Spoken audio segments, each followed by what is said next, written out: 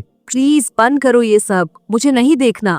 یا پھر بہت عام سی مثال ہے، آپ حجاب کرتی ہیں اور آپ کو ماشاءاللہ اچھا لگتا ہے حجاب کرنا، اب آپ ایک شادی میں جا رہی ہیں تو اب ایک شیطان کا ایجنٹ آپ ہی کے خاندان میں سے بن کے آئے گا اور کہے گا کیا بڑھیا ہو گئی جو یہ گھاٹا باندھ کے جاؤ گی؟ ارے ابھی کوئی عمر ہوئی ہے تمہاری، ماشاءاللہ بال کھولو۔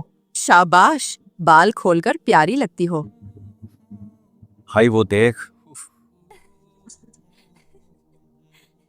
تو کیا بات ہوئی کہ اس نے آپ کو اللہ کے حکم سے غافل کر دیا، وہ شیطان کا ایجنٹ بن گیا۔ اور کیونکہ قرآن صرف انسانوں کے لیے نہیں اتارا گیا بلکہ جناتوں کے لیے بھی اتارا گیا ہے، جن بھی اسے پڑھتے ہیں، تو اللہ سبحانہ و تعالیٰ یہاں مینشن کر رہے ہیں کہ یہ لوگ جنات کے گروپ میں بھی ہوتے ہیں اور یہ لوگ انسانوں کے گروپ میں بھی ہوتے ہیں۔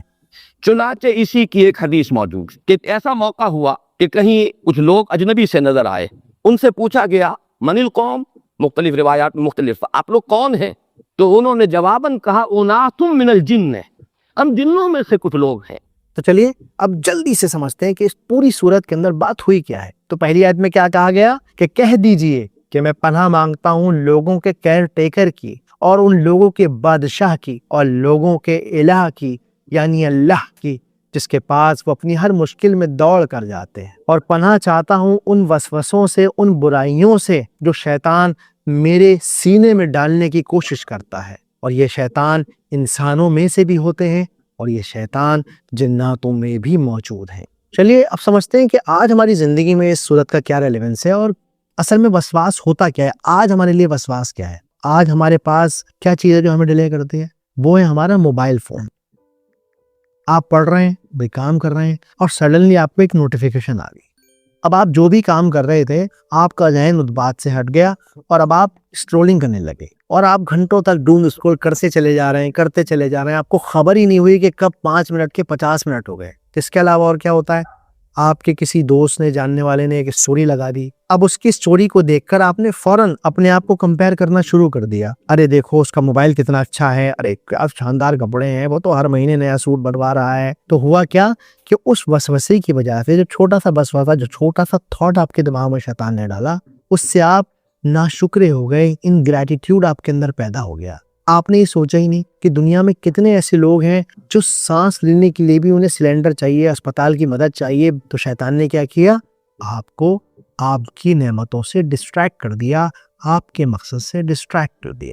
And Allah tells us, warns us really in the Quran, وَقَلِيلٌ مِّنْ عِبَادِيَ الشَّكُورُ. Very few of my servants are continuously grateful. Because this is the highest station. The people closest to God are grateful even in their tribulations. اس کے علاوہ اپنے دوستوں کو، اپنی company کو بہت زیادہ سمجھداری سے انالائز کیجئے اور دیکھیے کہ وہ کون لوگ ہیں جو آپ کو اللہ سبحانہ و تعالیٰ کے راستے سے ہٹاتے ہیں یا آپ کے دین کو کمزور کرنے کی کوشش کرتے ہیں۔ آپ کو یہ ویڈیو کیسا لگا مجھے کامنٹ سیکشن میں ضرور بتائیں۔ آپ کے کامنٹ سے ایک ہمت ملتی ہے، ایک طاقت ملتی ہے، ایک امید جگتی ہے، لگتا ہے کہ ہاں میں بھی کچھ کر رہا ہوں جس سے لوگوں کو فائدہ ہو رہا ہے، لوگ کچھ سیکھ رہے ہیں۔ اور اگر ہو سکے تو اس QR کوڈ کو اسکین کر کے اپنے بھائی کو، اپنے بیٹے کو، اپنے دوست کو ضرور سپورٹ کیجیے۔ السلام علیکم۔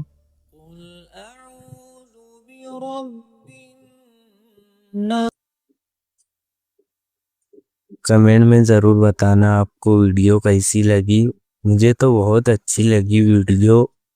وہ ایک چیز بتایا نا انہوں نے، موبائل بہت بری چیز ہے موبائل۔ بول بے چلو ٹھیک ہے، آپ کو ویڈیو جیسی بھی لگی کمنٹ میں بتانا، اور اگلی ویڈیو کمنٹ میں ضرور بھیجنا، ہم اس پر بھی ری ایکشن کریں گے۔